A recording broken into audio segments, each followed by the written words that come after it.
रावण को जैसे ही पता लगा कि इस बार उसकी हार निश्चित है, उसने हनुमान जी को पकड़ने के लिए 1000 अमर राक्षस भेज दिए।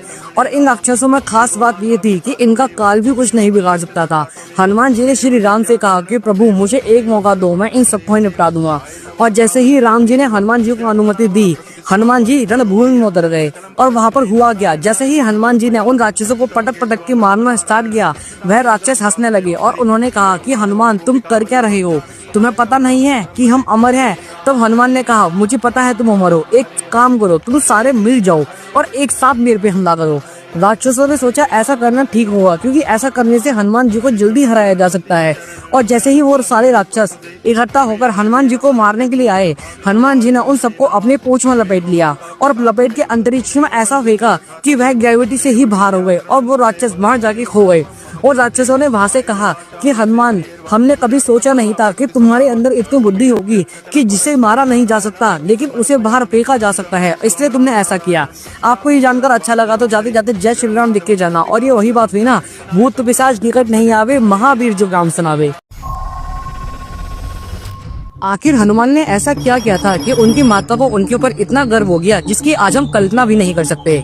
रामायण के बाद हनुमान जी को ध्यान आया कि उनकी माता ने उनसे कहा था प्रभु के सारे कार्य खत्म होने के बाद मुझसे मिलने अवश्य आना, और हनुमान जी ने वैसा ही करा। हनुमान जी ने राम जी से आज्ञा मांगी कि क्या मैं माता से मिलने जा सकता हूँ।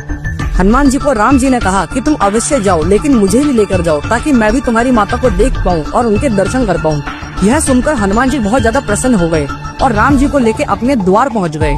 वहां जाकर हनुमान जी की माता ने जैसे ही राम जी को देखा, उनकी आंखों से आंसू आ गए और उन्होंने राम जी को देखते हुए हनुमान जी को गले लगा लिया और कहा कि दुनिया के पुत्र अपने माता पिता को तीर्थ यात्रा पे प्रभु के दर्शन कराने ले जाते हैं, लेकिन तुम स्वयं प्रभु को हमारे द्वार ले आए ताकि मैं उनके दर्शन कर पाऊँ।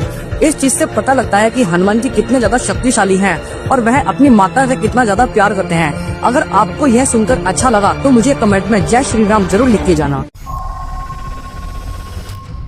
हनुमान जी कितना तेज उड़ सकते हैं इसका अंदाजा आप इस बात से लगाइए।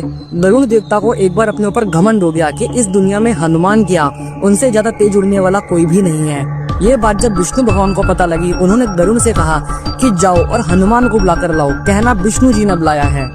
तब वरुण देवता मीलों दूर उड़कर जाते हैं और हनुमान को बोलते हैं कि आपको प्रभु विष्णु ने बुलाया है। हनुमान जी उनकी सुनते भी नहीं, अनदेखा कर देते हैं क्योंकि वो राम नाम का जाप कर रहे थे। वरुण देवता वापस उड़ के आते हैं और विष्णु जी से बोलते हैं कि हनुमान ने तो सुना ही नहीं। तब विष्णु भगवान कहते हैं कि दोबारा जाओ और बोलना आपको प्रभु श्री राम ने बुलाया है। तब वरुण देवता दोबारा हनुमान के पास मीलों दूर उड़कर जाते हैं और कहते हैं कि आपको प्रभु राम ने बुलाया है। तब हनुमान उनको बोलते हैं कि आप चलिए, मैं शीघ्र ही आता हूँ। तभी गरुड़ देवता वापसी आते हैं और विष्णु जी को बोलते हैं कि मैंने संदेश दे दिया है।